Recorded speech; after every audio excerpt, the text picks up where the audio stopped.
Hola y bienvenidos. Tenemos aquí un problema planteado en examen de Ciencias del Mar, al cual le vamos a sacar el jugo realmente porque podemos aprender muchísimo sobre este problema que está horripilantemente propuesto, porque ya vamos a comentar la letra y veremos qué es lo que hay. Bueno, para empezar, dice, considere una distribución de carga con simetría esférica formada por una corteza esférica maciza de carga Q homogénea y de radios R1 y R2, siendo R1 menor R2. Bueno, primero, una corteza esférica maciza, cargada, ¿es conductora o no es conductora? Si fuera una esfera metálica, como la que tenemos aquí, una esfera hueca, que tiene un hueco en su interior, entonces esto es lo que se llama una corteza o un cascarón esférico, ¿no? Si esta esfera conductora estuviera cargada, ¿la carga dónde estaría? Vamos a ver un poquito, vamos a ver. Vamos a recordar la ley de Gauss. ¿Qué tenemos ahí? Ahí tenemos un trozo de metal cualquiera, es un trozo de cobre. Nos han regalado un trozo de cobre. Y vamos a imaginar que nosotros podemos colocar en ese trozo de cobre unas carguitas por aquí. Yo puedo meter la mano, esto es un ideal, ¿verdad? Meto la mano y mantengo estas carguitas ahí. Bueno, ahora suelto las cargas, las dejo libres. Bueno, estas cargas, todas de igual signo, se repelen eléctricamente. Se repelen. Y como el medio es, como dije antes, conductor, es un metal, estas cargas se van a ir hacia la superficie. No habrá ninguna carga aquí. Las cargas se van a colocar en la superficie. Evidentemente esto tiene volumen, pero ese volumen no lo puedo dibujar aquí en la pizarra, ¿verdad? Habría cargas en esta parte también, pero en la parte exterior me refiero. En lo que es el hueco, en lo que es dentro del conductor, ahí no queda ninguna carga. Entonces, primero, a tener en cuenta absolutamente siempre, si tengo un conductor, la carga reside en la superficie de ese conductor macizo. Segundo, vamos a aplicar la ley de Gauss. La ley de Gauss, integral del campo por el vector superficie, por el coseno del ángulo que forman esos dos vectores, igual a carga neta encerrada sobre epsilon sub 0. Vamos a centrarnos en este segundo, en el segundo miembro, ¿no? La carga que tenemos que poner aquí cuando utilizamos la ley de Gauss es la carga neta encerrada dentro de una superficie gaussiana que tenemos que elegir. Entonces, si elegimos un volumen gaussiano, este verde que estoy haciendo, un volumen interior gaussiano, me meto aquí dentro de este volumen y digo, aquí no hay ninguna carga neta, no hay nada, todas están en la superficie. Incluso puedo tomar este volumen gaussiano hasta el borde prácticamente, el borde interno de este conductor y no voy a encontrar ninguna carga. O sea que la carga neta será cero. Si la carga neta encerrada dentro de la superficie gaussiana es cero, cero sobre cualquier cosa, y epsilon cero es distinto de cero, esto me va a dar cero. Bien, ¿qué implicará eso? Implicará que esta integral valdrá cero. Bien, el vector superficie va a existir siempre, porque simplemente se trata de tomar una pequeña superficie, y calcular su valor y representarla mediante un vector perpendicular a la misma, que es el famoso vector de superficie.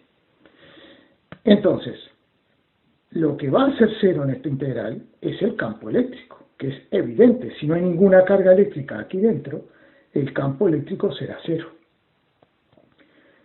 Entonces, esto tenemos que tenerlo grabado a fuego en la mente.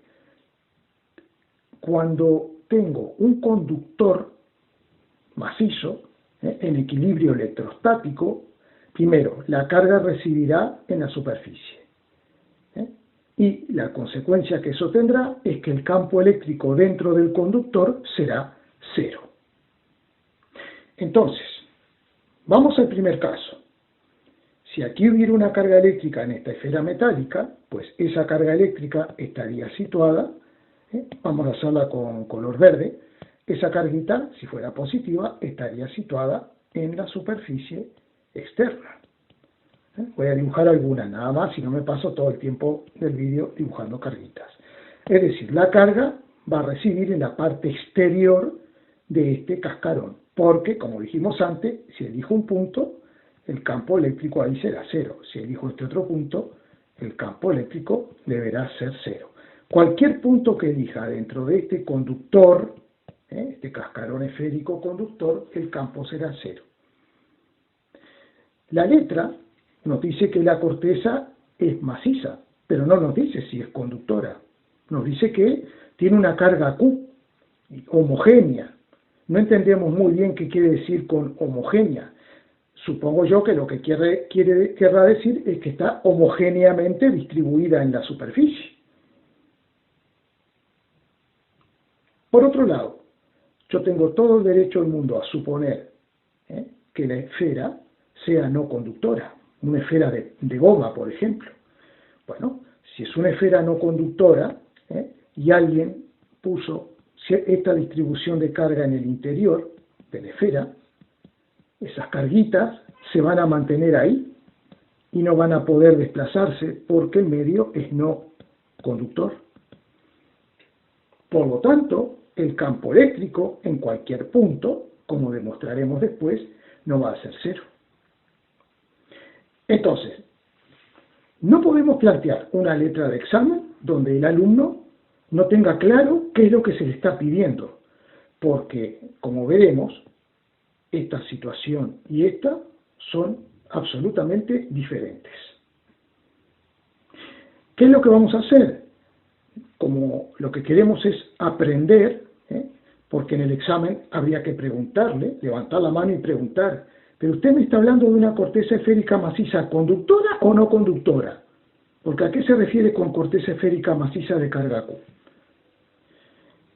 Vamos a analizar nosotros primero esta situación y contestar todo lo que nos preguntan, la A y la B, y luego, como queremos seguir aprendiendo, vamos a contestar esta situación. Entonces, vamos a aprender muchísimo de este problema.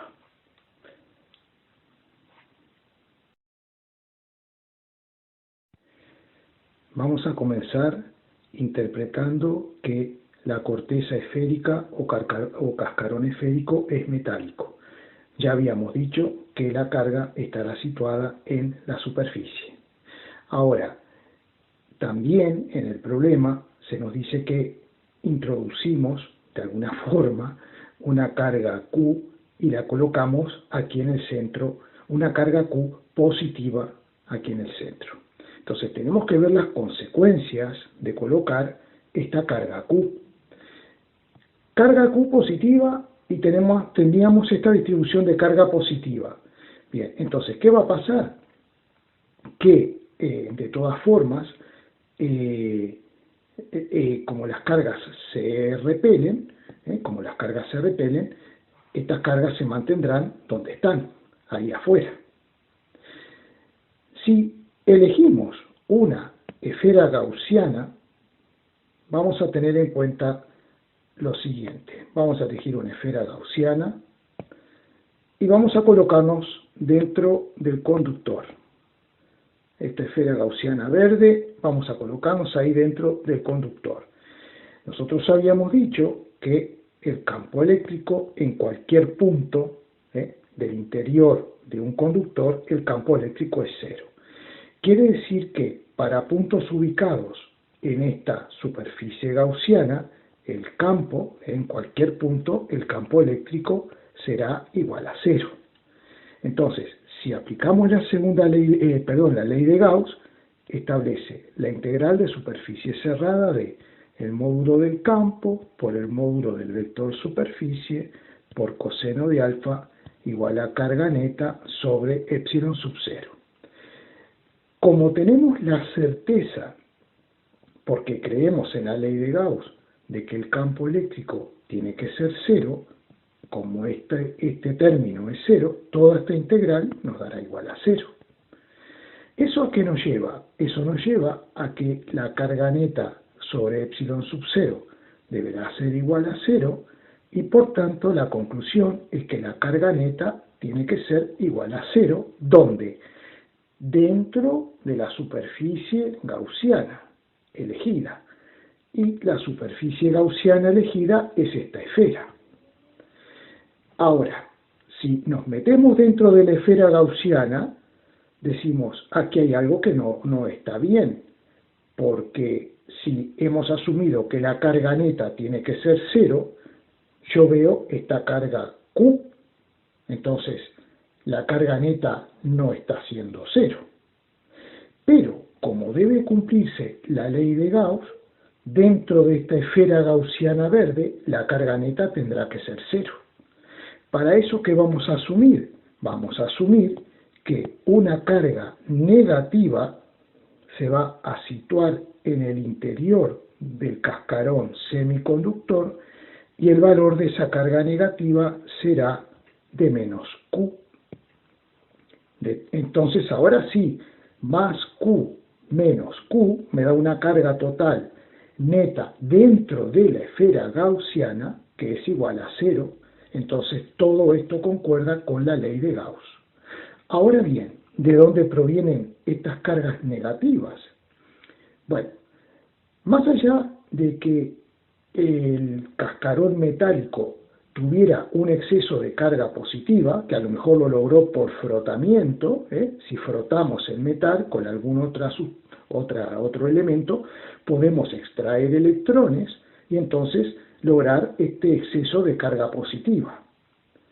Ahora bien, además de eso, este cascarón metálico tenía parejitas de cargas positivas negativas que constituían elementos neutros en su conjunto, ¿no? Esta molécula está neutra. Entonces, ¿qué pasa? Como necesitamos esta carga negativa, inducida por esta carga positiva, se induce una carga negativa, resulta que lo que ha ocurrido es una separación de carga. Entonces, algunas cargas vienen para acá, perdón, mientras que las correspondientes parejitas positivas se van a situar fuera, donde también ya teníamos a la carga Q inicial. Lo que se ha producido entonces es un proceso de separación de carga y vamos a tener aquí fuera una carga más Q. Entonces, ¿qué es lo que tenemos? En la superficie externa del cascarón tenemos una carga total positiva que vale Q más Q. En la superficie interna del cascarón tenemos una carga menos Q y dentro la carga que se situó, que es la carga Q positiva. Veamos una cosa, que en realidad el hecho de poner esta carga aquí dentro provoca una separación de carga dentro del conductor, porque aquí se acumula una carga negativa y aquí se acumula la carga que se ha separado positiva, pero en su conjunto nada ha cambiado, porque si nosotros sumamos la carga más Q positiva, le sumamos la carga menos Q negativa que tiene la misma cantidad, el cascarón simplemente sigue teniendo el exceso de carga Q que se había colocado al principio. Bien, esto es muy importante. Esto se llama inducción electrostática. Esta carga situada aquí, por un efecto de inducción electrostática, provoca una separación de carga en el conductor, acumulándose esta carga negativa en el interior del cascarón y una carga positiva más Q en el exterior. Bien, dicho sea esto, ahora vamos a continuar. Dejamos ahí escrita nuestra ley de Gauss y vamos a hacer el estudio que nos pide del campo eléctrico para todo R. Eso es en la parte A. Por tanto, vamos a separar en regiones. Primeramente vamos a estudiar el campo en esta región, que será una región donde R es mayor que 0 y es menor que R1. Entonces, ¿qué es lo que tenemos que hacer? Pues tomamos una esfera gaussiana con un radio R, vamos a marcarlo aquí, que cumpla esta condición, R mayor que 0 y menor que R1. Bien, entonces para cualquier esfera gaussiana que yo tome dentro de este espacio, donde solo está la carga Q, la carga neta será la carga Q. Eso es lo que voy a poner aquí. Bien, ahora, esta carga en cada punto de esta esfera provocará un campo, que será un campo saliente. Vamos a dibujarlo. Vamos a dibujarlo en un puntito, por ejemplo aquí. El campo será radial y hacia afuera.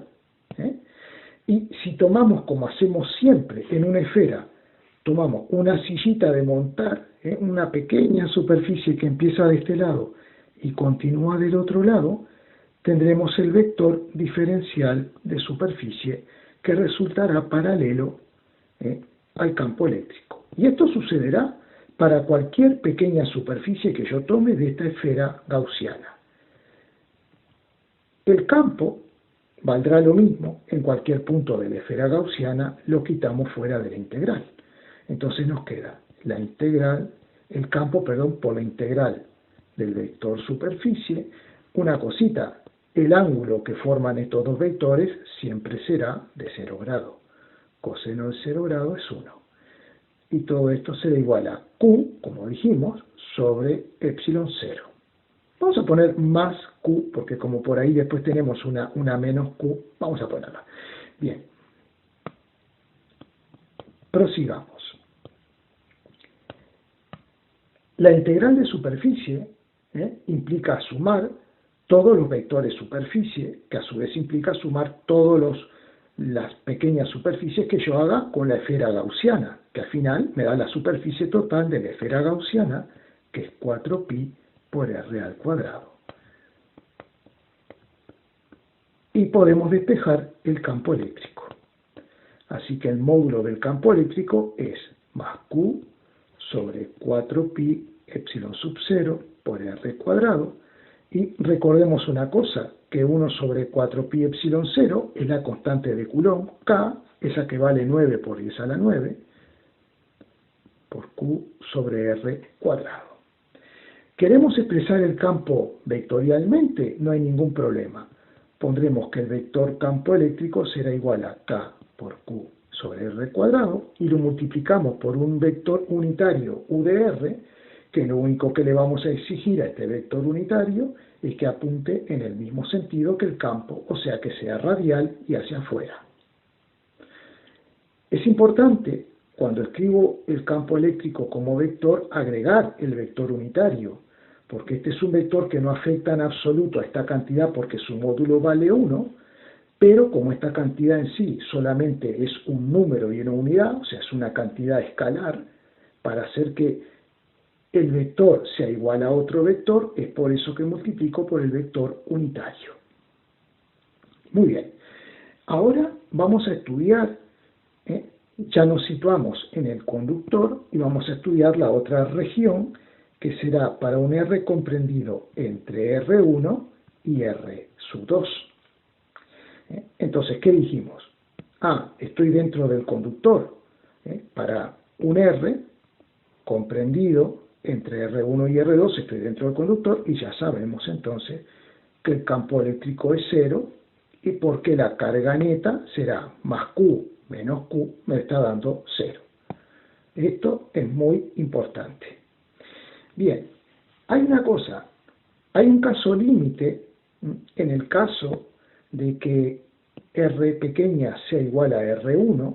Si R pequeña es igual a R1, podemos decir que el módulo del campo valdrá K por Q sobre R1 al cuadrado. Bien, estas conclusiones vamos a anotarlas por ahí arriba y seguimos con el problema. O sea, vamos a ver las regiones.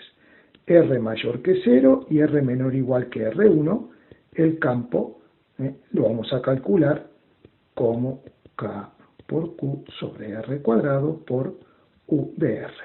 Y el caso particular del módulo del campo igual a K por Q sobre R1 al cuadrado cuando R chica valga R1. Y por otro lado, hemos visto que si R está comprendido entre R1 y R2, el campo eléctrico va a ser igual a 0.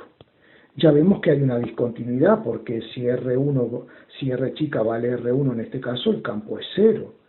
Y en este caso, si R chica vale R1, el campo tiene un valor. Es decir, que el campo es discontinuo en este caso. Vamos a proseguir ahora para puntos que sean mayores que R2.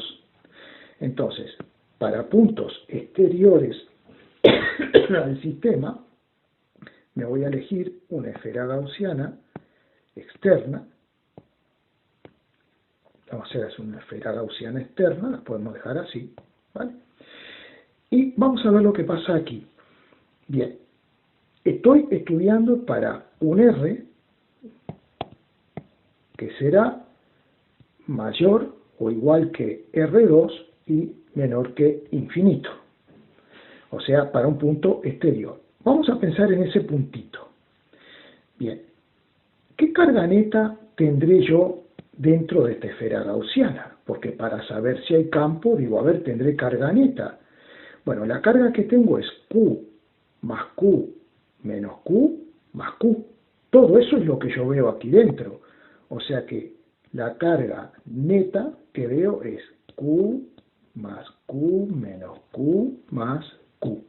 Al final, ¿qué me queda? Me queda Q más Q. Como dijimos antes, las cargas producto de la inducción electrostática no nos van a afectar en el resultado final, porque el cascarón estaba neutro respecto a estas cargas. La única carga que se le agregó es la carga Q esta mayúscula. Muy bien, entonces hay una carga neta positiva con distribución esférica, por tanto el campo en este punto apuntará a lo largo del radio y hacia afuera, y vamos a dibujar el campito así. Bueno, vamos a hacerlo así, ahí. Ese sería el campo eléctrico. Nos tomamos una pequeña superficie y el vector superficie será normal a la esfera, perpendicular, y formará un ángulo de 0 grado con el campo. Así que cuando apliquemos la ley de Gauss, que ya nos la sabemos de memoria, el campo va a quedar afuera, la integral de la superficie será la suma de las superficies que me da la superficie de la esfera, como siempre, y la carga neta es Q más Q sobre R al cuadrado. Si despejamos el campo, el módulo del campo nos va a quedar K por Q más Q sobre R al cuadrado. Y si lo que queremos escribir vectorialmente, no hay ningún problema. Simplemente quitamos esto, pongo el vector campo y lo multiplico por un U de R. Hay profesores que al U de R, por ejemplo, le llaman vector R unitario con un sombrerito arriba. No me gusta esto, porque la representación de un vector siempre es con una flechita, no con un sombrero. Entonces esto a mí no me gusta para indicar el vector unitario. Perfecto. Entonces tenemos el campo calculado en todas las regiones. Pero vamos a ver una cosa. ¿Qué sucederá en este caso en particular si, como es para R mayor que R2, qué sucederá si R vale R2? Bueno, si R vale R2, entonces el campo, el módulo del campo será K por Q más Q sobre R sub 2 al cuadrado. Ese será el módulo del campo. Bien, ¿qué nos pueden pedir? Nos pueden pedir dibujar el campo en función del tiempo. Nos pueden pedir que dibujemos el campo en función del tiempo, y es lo que vamos a hacer ahora. Vamos a dibujar el campo. Para eso trazamos un par de ejes. Hacemos así, un par de ejes. Aquí ponemos 0, aquí vamos a poner R, y aquí pondremos el campo, el módulo del campo. Ponemos los R notables, los que son importantes, que es R1 y R2, y los valores. Dijimos que cuando R chica vale R1, el campo valía lo que tenemos ahí, K por Q sobre R1 al cuadrado. Entonces vamos a ponerlo por aquí, K por Q sobre R1 al cuadrado. Y tendremos este punto. Bien, ahora, cuando R chica valga R2, el campo vale esto, K por Q más Q sobre R cuadrado. Entonces vamos a dibujarlo por aquí y ponemos K por Q más Q sobre R sub 2 al cuadrado. Y tendremos este punto. Bien, a ver cómo vamos nosotros a dibujar eso. Bien, nosotros sabemos que en esta región, como hay una carga puntual, ¿no?, el campo va a decrecer, a medida que, porque esta es la expresión que tuvimos, el campo es inversamente proporcional con R. Si R tiende a 0, el campo tiende a infinito, o sea que viene de ahí arriba el campo, viene de ahí arriba. Entonces, he realizado la gráfica un poquito más abajo para que se note más. Decíamos que entre 0 y R1 la expresión del campo indica que el campo es inversamente proporcional al cuadrado del radio, ¿no?, trazado desde el centro. Entonces, si el radio tiende a 0, el campo tiende a infinito, es decir, que el campo tiende a infinito cuando R tiende a 0, y cuando R tiende a R1, el campo tiende a este valor, va a ser este valor. Entonces vamos a dibujarlo y nos va a quedar una cosa así. Vale. Y cuando tenemos el valor R1, asumimos que el campo vale esto. Bien, ¿qué sucede entre R1 y R2? Entre R1 y R2 nos estamos moviendo dentro del conductor, donde ya sabemos que el campo vale 0, entonces dibujo esto horizontal. Luego, en R2, el campo adopta este valor, y luego la expresión del campo que teníamos, la expresión general, era esta, es decir, que el campo era K por Q más Q sobre R al cuadrado, o sea que otra vez el campo es inversamente proporcional al cuadrado de R, así que el campo va a decaer asintóticamente con R, sin llegar a tocar a R, y tendiendo a infinito. Entonces, como vemos, hay dos puntos de discontinuidad del campo, en R1 y en R2 el campo es discontinuo. Esta discontinuidad es una discontinuidad de salto finito, y lo que normalmente solemos hacer es, ¿qué decimos? Porque a la derecha de R1 el campo es 0 y a la izquierda tiene este valor, y otra cosa similar pasa aquí. Pero nosotros lo que asumimos es que cuando R vale R1, el campo vale esto, que es lo que solemos hacer cuando hay una discontinuidad de salto finito. Para hacer la parte B, donde nos piden el potencial V para todo R, este es el símbolo de para todo en matemáticas, es como si fuera una A al revés, ¿no?, para todo R. Yo aconsejo lo siguiente: cuando calculamos el campo, ¿qué fue lo que hicimos? Primero estudiamos una región, la región más interior. Luego seguimos hacia afuera y estudiamos esta región involucrando al conductor, al cascarón. Y luego estudiamos fuera. Es decir, que para hallar el campo vamos desde adentro hacia afuera. Pero cuando nos piden el potencial, siempre es conveniente hacerlo al revés, venir desde el infinito hacia adentro del cascarón, hacia adentro, hacia el centro. ¿Vale? Entonces el potencial siempre es desde el infinito hacia adentro. Bien, hay una integral que nos permite calcular directamente el potencial, pero yo prefiero siempre razonar, ¿no? Razonar lo siguiente. Si nosotros tenemos un punto que es el punto infinito, si trazáramos un radio desde aquí hasta el infinito, sería un radio infinito, o sea que en el infinito el radio tiende también a infinito. Bien, entonces, supongamos que tenemos dos puntos, un punto A y un punto B. Y voy a llevar una carguita positiva desde A hacia B. Vamos a pensar lo siguiente. Este elemento, este sistema, al fin de cuentas, se comporta como si fuera una carga puntual. Lo vemos aquí.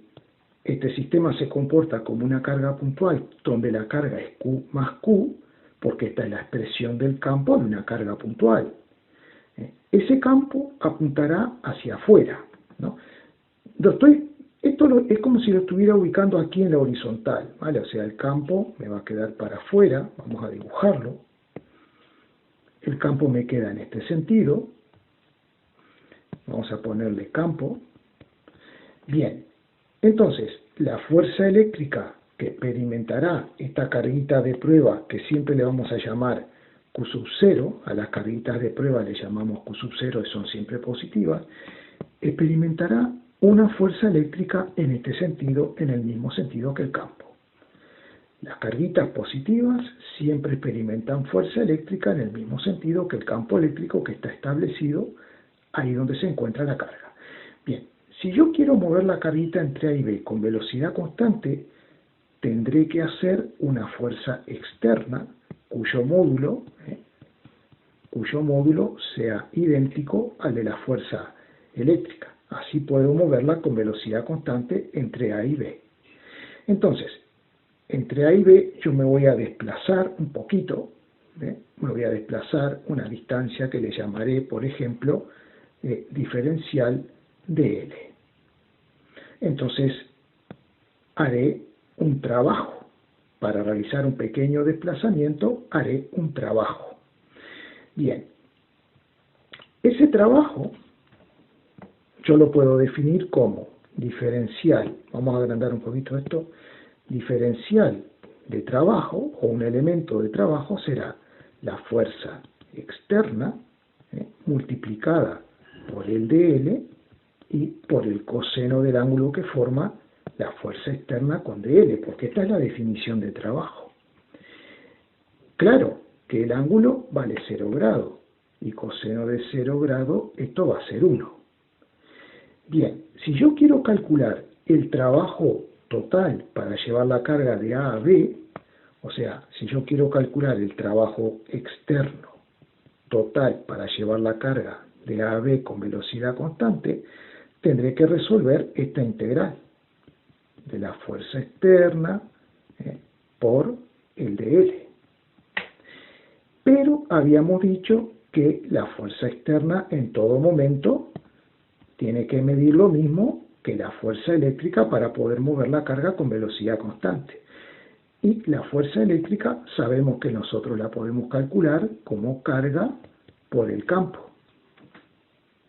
E incluso el módulo de la fuerza eléctrica es la carga que estamos transportando, que sería Q sub 0, por el módulo del campo. Entonces, eso lo podemos escribir aquí abajo, y entonces podemos escribir, en lugar de fuerza externa, carga Q sub 0 por el módulo del campo por el módulo de diferencial de L.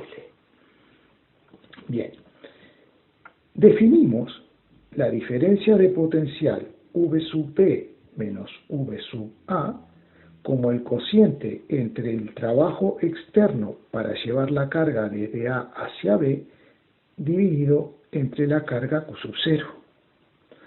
Así es que si yo divido toda esta expresión entre Q sub 0, lo que me va a quedar integral de E por diferencial de L. Entonces, vamos a ver una cosa, vamos a hacerlo. A ver qué es lo que me va a quedar aquí. El campo en el exterior viene dado por K por Q más Q sobre R al cuadrado. Y esto por diferencial de L. Ahora, aquí tengo que tener cuidado porque la variable es L y aquí la variable es R. R lo mido desde aquí. ¿no? Y de L lo mido desde donde yo empecé a caminar. Teóricamente empecé a caminar en infinito. Entonces, ¿qué pasa? A medida que yo voy caminando, L, la variable L va aumentando. La distancia que voy recorriendo va aumentando desde el infinito. Pero R, que es medido desde aquí, R va disminuyendo. Entonces, si yo quiero reemplazar diferencial de L por un diferencial de R, voy a tener que poner un signo de menos porque cuando una variable aumenta, la L, la R disminuye.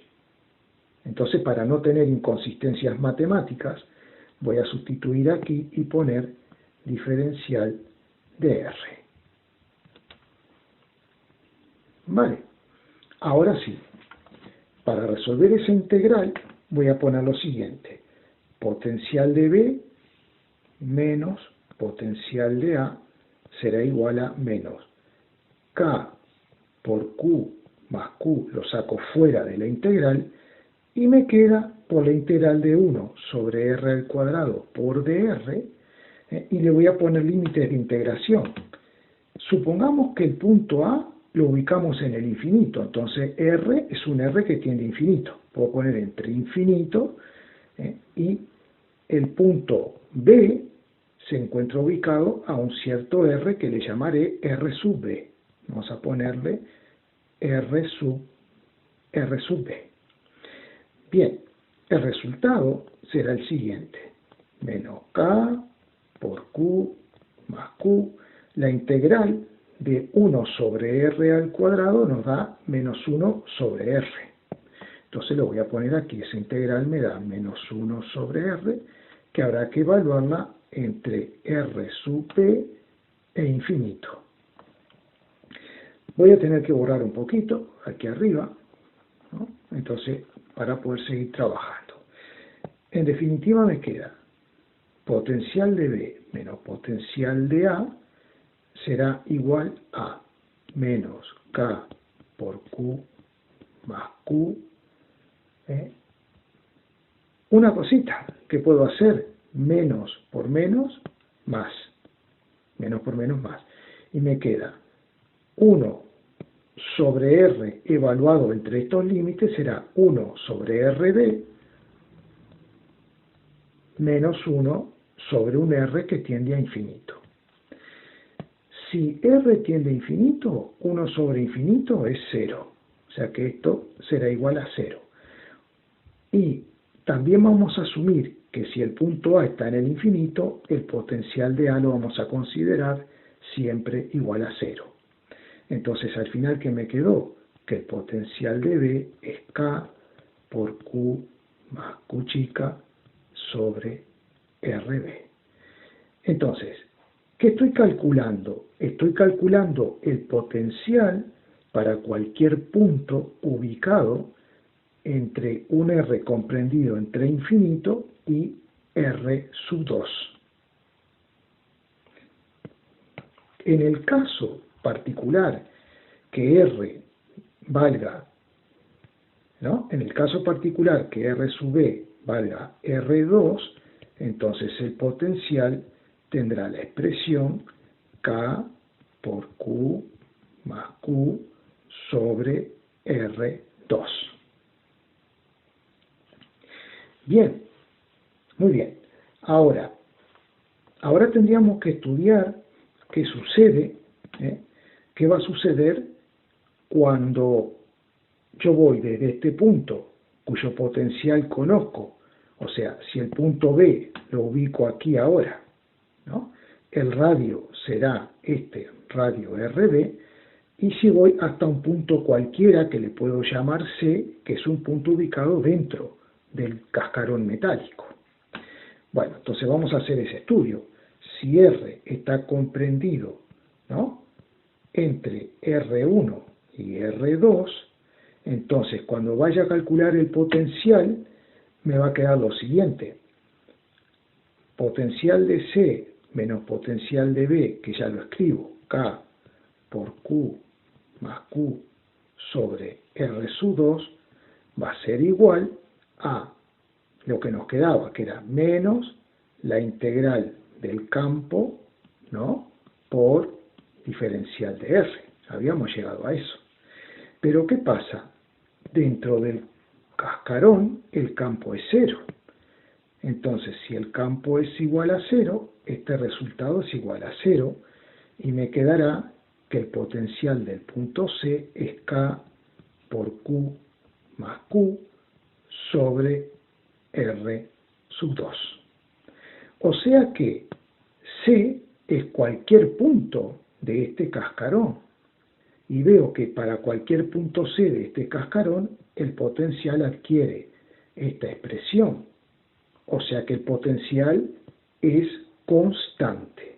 El campo eléctrico es 0 dentro del conductor. Dentro de un conductor el campo es 0 y el potencial es constante.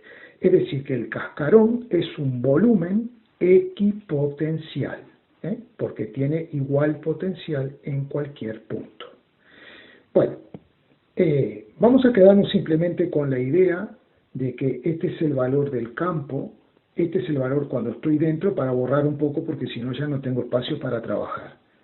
Voy a borrar todo esto. Vamos a borrar esto. Vale, entonces vamos a ubicarnos ahora, vamos a ubicar nuestro punto B, lo voy a ubicar aquí dentro, ¿no?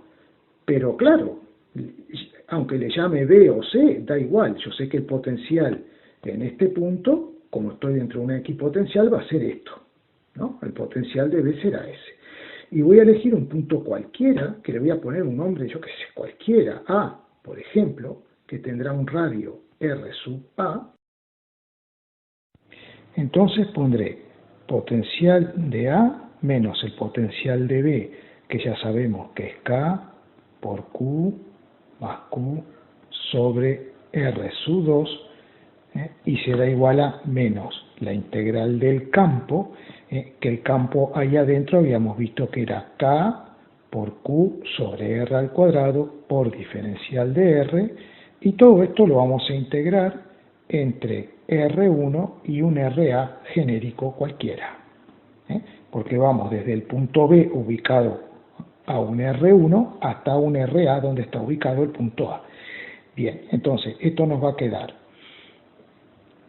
V sub A, voy a transponer el K por Q más Q dividido R2, menos, esto nos queda K por Q, el resultado de la integral es menos 1 sobre R, que tendrá que evaluarse entre RA y R1, y recordemos, menos por menos, más, entonces finalmente el potencial en cualquier punto interior, en el hueco, nos va a quedar K por Q más Q dividido R2 más K por Q dividido R sub A menos K por Q dividido R1.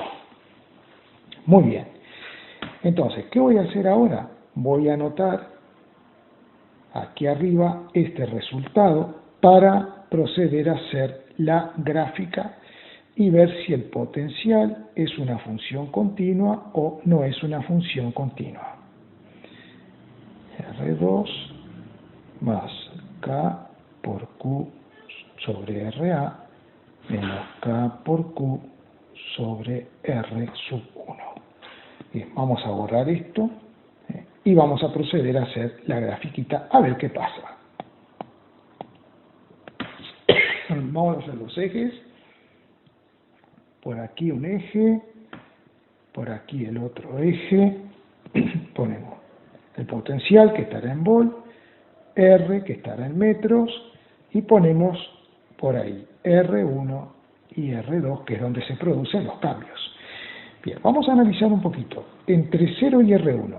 Entre 0 y R1, la expresión del potencial es esta. Entonces, ¿qué es lo que sucede? Cuando RA, que es el radio que yo puedo estar variando aquí dentro, cuando RA tienda a 0, cuando R tiende a 0, este cociente tiende a más infinito.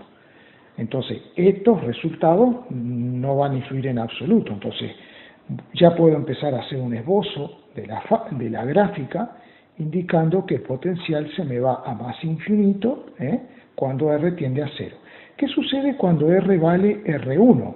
Bueno, si R vale R1, estos dos términos se van y me queda esta expresión que la voy a escribir por acá, que es K por Q más Q dividido R sub 2. ¿Vale? Y voy a marcar ese punto que me va a quedar más o menos por ahí y ya puedo trazar la curvita. Es inversamente proporcional a R, el potencial es inversamente proporcional a R. Vale, ¿qué ocurre entre R1 y R2? Bueno, entre R1 y R2 estamos dentro del volumen equipotencial y nos va a quedar así. Recordemos que en esta expresión, si hago que R valga R1, si esto vale R1, esto se me va a simplificar. ¿Vale? Entonces me queda esta expresión. Y entre R1 y R2, aquí dentro, la expresión es exactamente la misma. Por eso me da constante el potencial. Bien, ¿qué pasa para valores mayores de R2? Para valores mayores de R2, el potencial decrece con el inverso de R. Así que entonces, a medida que crezca R, el potencial tendrá 0 y la curva será asintótica con R sin llegar a tocar el eje de R. Entonces vemos que el potencial es una función continua.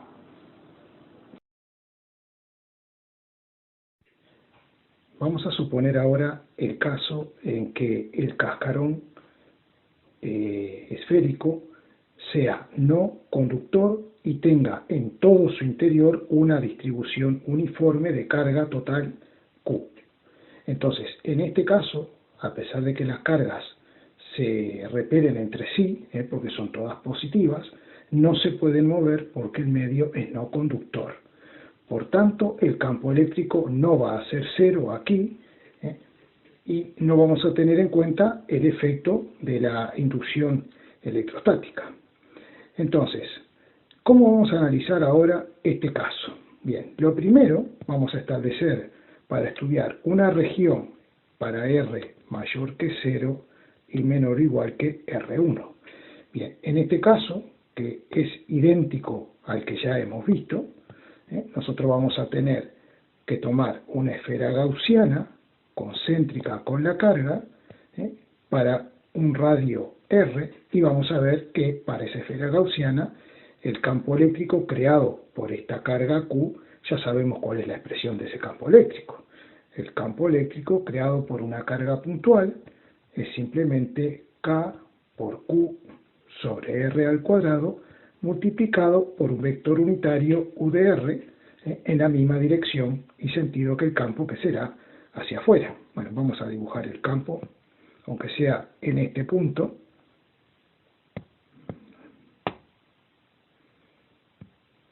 Vamos a dibujar el campo aquí, así. Vale. Bien, este será el campo en cualquier punto, en cuanto al módulo, ¿no? En cualquier punto el campo será radial y hacia afuera y tendrá este valor. Bien, ¿qué sucederá si R vale R1? Entonces vamos a sustituir y el valor del campo será K por Q sobre R1 al cuadrado por U de R. Y lo tenemos listo. Ahora tenemos que estudiar el caso en que situamos nuestra esfera gaussiana dentro del cascarón no conductor. Es decir, que nuestro radio de la esfera gaussiana estará comprendido entre R1 y R2. Este será el radio R.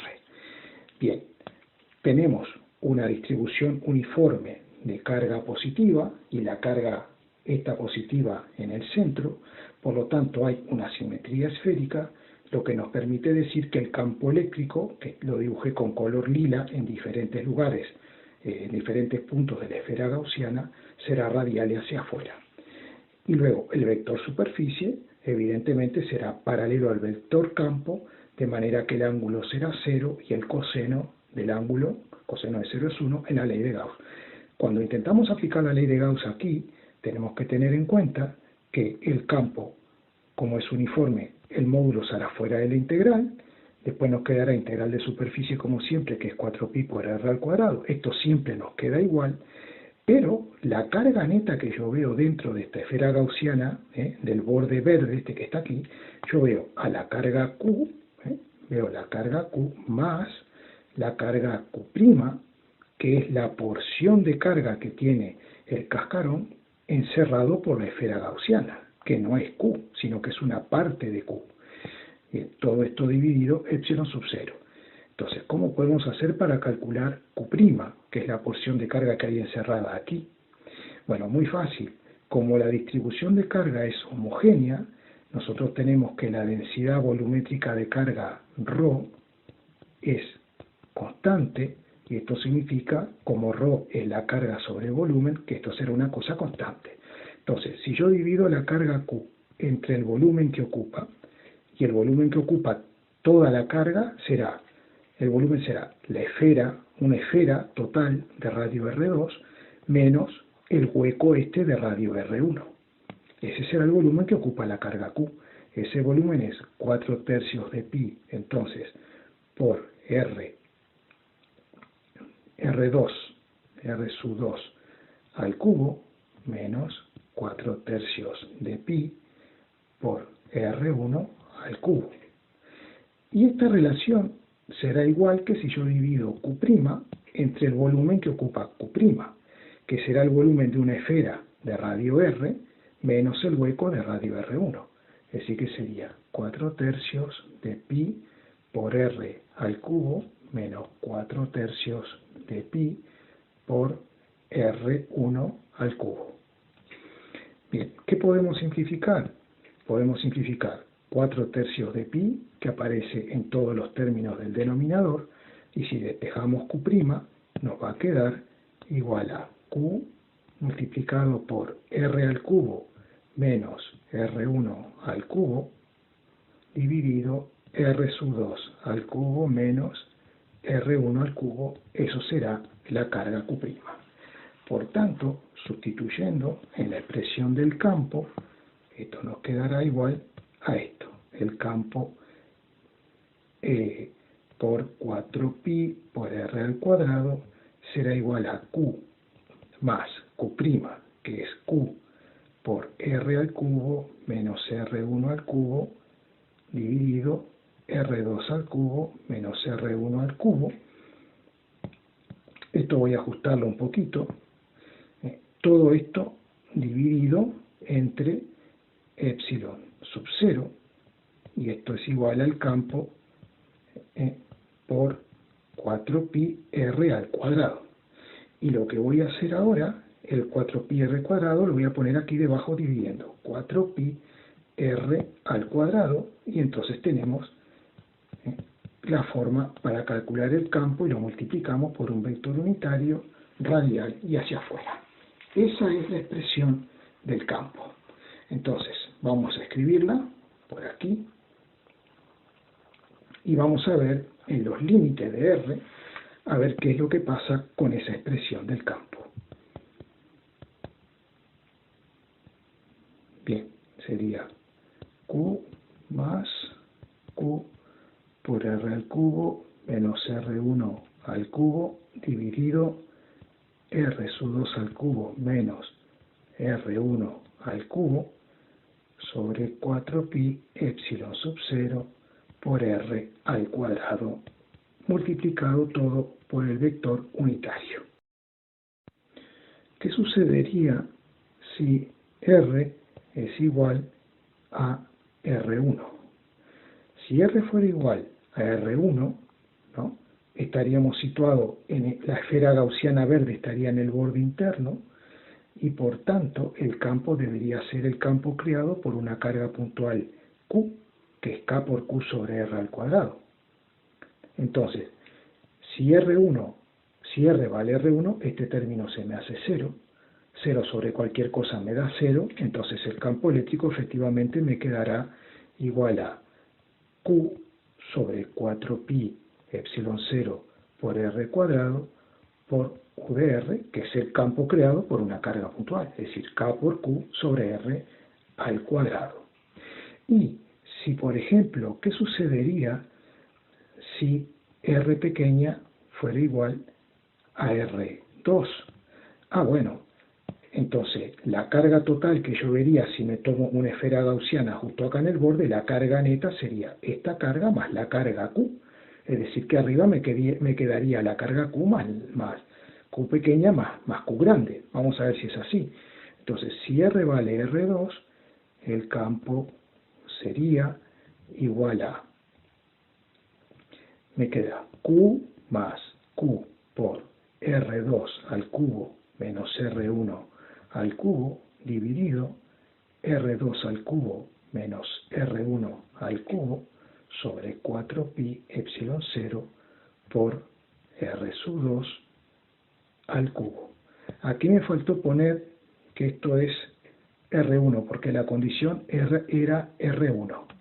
Bien, entonces aquí simplificamos y efectivamente me queda Q más Q sobre 4pi epsilon 0 por R sub 2 al cubo. Es decir que ya cuando tomo una esfera gaussiana en el borde del cascarón, todo el sistema se comporta como una carga puntual, porque este es el campo creado por una carga puntual, que la consideremos colocada aquí en el centro. El campo creado a una distancia R2 del centro por esa carga puntual, que sería la suma de las dos.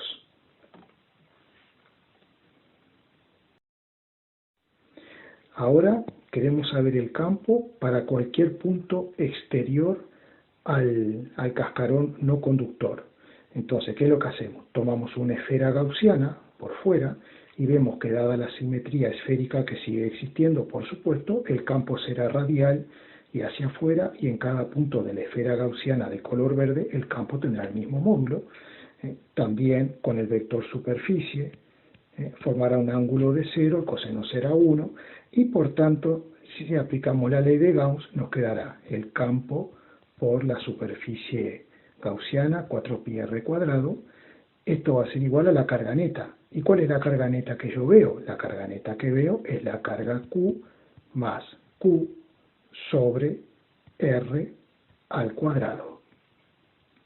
Perdón, sobre epsilon sub 0. Sobre epsilon sub 0. Y por lo tanto, si despejo el campo, será Q más Q sobre 4pi epsilon 0 por R al cuadrado, o sea que será K por Q más Q sobre R al cuadrado, que es como dije hoy, es la misma expresión, es la expresión para el campo creado por una carga puntual, Q más Q, situada aquí en el origen, a una distancia R del mismo. Bien, en otro vídeo, porque esto se ha hecho demasiado extenso, voy a explicar cómo calcular el potencial eléctrico.